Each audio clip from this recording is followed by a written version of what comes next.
Hi, everybody, and welcome to Winning the Public Purse podcast. I'm your host, Dave Kincaid, and this week I'm going to try something a bit different as well. I'm going to create a video of this, and I'm not sure I'll keep the video up, so we'll have to wait and see, but I thought I would just give that a whirl.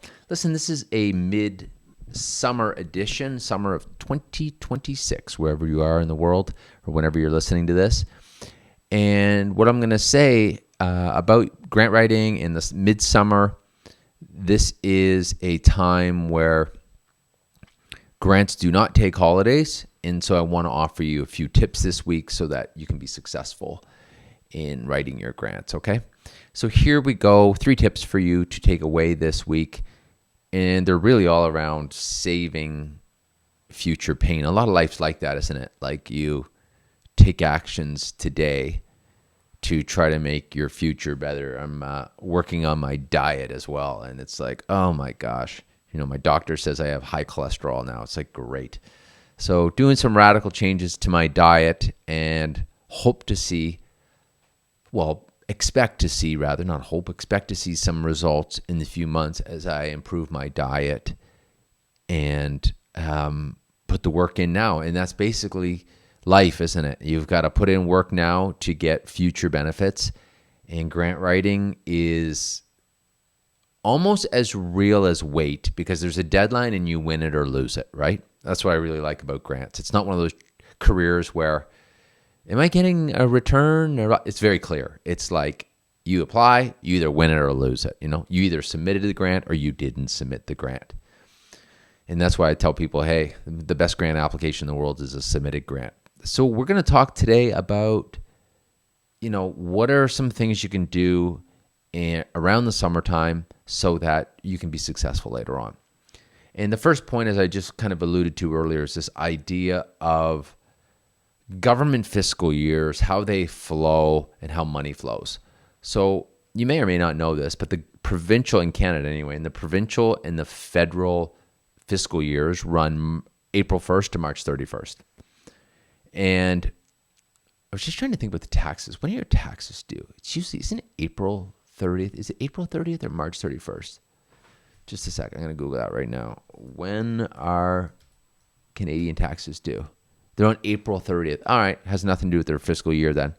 So the April probably does, but anyway, April 1st to March 31st. So you'll see a lot of programs open up around early April. A lot of the agriculture grants open, the export grants open. I'm sure there's several others too. You'll also see sort of grants open up coming near like December or early January, which always kind of catches people off. Even I give lots of warning. And the reason is they're trying to get the money spent. They put the call out, the deadline to get that money spent in the fiscal year they're in, right? But they need time. So there's always that kind of weird, like January 9th or sometimes even worse. One was like January 5th. I remember that Christmas. I was like, that's brutal. Anyway, it's brutal if you're not ready. And this here, and it can be quite enjoyable. I don't know if that's a planning. I guess early on, like I'm planning my meals. It's like, oh gosh. I'm realizing how much work it is, first of all. I'm sitting there now and I'm like, holy cow, I need to buy all the equipment. So I went to Canadian Tire Saturday morning and I used a food processor for the first time in my life. It's like, okay, but it turned out pretty good. I made like a white bean navy pesto, which, hey, I'm pretty impressed with. So anyway, back to this idea. I know I'm bouncing around a bit here, but stay with me on this drive. This idea of getting your head around grant deadlines, don't really know the season. Like, even though there's the government fiscal year, I'll give you an example. So probably the most one of, if not the most popular grants in the country, that's probably the summer student grant. But right up there is this senior grant. It's called Senior Horizons Grant, Senior New Horizons for Seniors program. Deadline was middle of July. And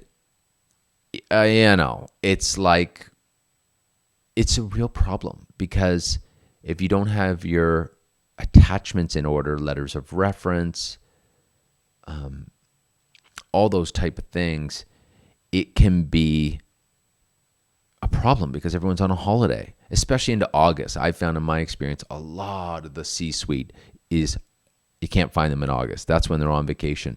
And sometimes they're hard to reach on vacation too. It's not just like they're staying at home. Most of the organizations I've worked with, I've been writing grants a long time. If they're running an organization now, they're taking pretty good vacations. In other words, they're going somewhere. And, I don't like being the person to be like, hi, I know you're on vacation. We need this document, like the financial statements, or like, not good. And erodes trust with you, frankly, right? Because, and myself, if I have a client and I know they're going away on vacation and I'm not organized enough to like say, hey, we've got this deadline, here are the attachments, let's get this tied up before you go, because I was quote unquote busy. Well, it just doesn't fly. It doesn't fly. And, it might fly for a little bit, right? But it's noted, and, I'm not trying to be a Debbie Downer, but you know what I'm saying? Like, we want to be a professional grant writer and we want to get those things organized in advance. So just be mindful of that. They're not taking holidays, and you've got to really get those attachments in order. Now, the final kind of point, so one is grant, don't take holidays, get all these orders. The third point I want to make is the idea around your data. Now, what do I mean by data? Well, if you go onto the best grant websites, go look at someone who's winning a lot of grants, and you will see on their website that they have things like number of, I call it an impact dashboard, number of clients served, emissions reduced, waste diverted. And then if you're in niche sectors, there'll be like youth or people experiencing homelessness and all that type of stuff. If you have all of those, whatever your niche is, have those numbers counted, and don't make them too complicated, okay? That's a big deal. Keep it simple, but remember, like, you're winning a grant. So you have to think of it as, it's taxpayer money. So if a taxpayer comes on here, I need to show we're impacting a lot of taxpayers. They're not going to give you $5 million to impact one taxpayer. It's got to be a technology that's going to reduce emissions and help Canada's place in the world, or these type of things. And it should be this idea around the last thing. It's a bit more, I don't want to use the word sophisticated, intentional, but remember, it's taxpayer money. So they got elected. They're the government. They had an election platform. They have a mandate. And so what I would be doing if I were you is looking at the minister's mandate letter that you're winning this grant from, or want to win this grant from. What are they trying to achieve? Are they talking about new products created? Are they talking about more countries to export? Patents? Are they, is patents important to them? What is the government value? What are they measuring themselves by? And I would make sure that you are measuring yourself, or at least have it in a similar way, so they can look at it and be like, oh, wow, these people get it. They're counting what needs to be counted. Anyway, that's a little midsummer edition. A couple of things I'm doing at my end, just as a fun aside. I am cleaning my own data around like alumni, for example. I have this, trying to show students when they buy the course, how much do they win? How much is it per dollar generated? And what is the total return on investment? I had one lady take the course in January. She's won 3 grants for $741,000. So she didn't win a training grant. It was closed at that time. So within 15 months, she won just about $750,000. So for every dollar invested, she got $148.20. And a return on investment was 14,720%. I had to run that through all the AI models and triple check it. But I'm like, that's insane. But I mean, if you took $5,000 and turned it into $750,000, you'd be dancing on the streets too, right? You'd be like, you be walking straighter? Did you get a haircut? I mean, what's going on here? You're looking good.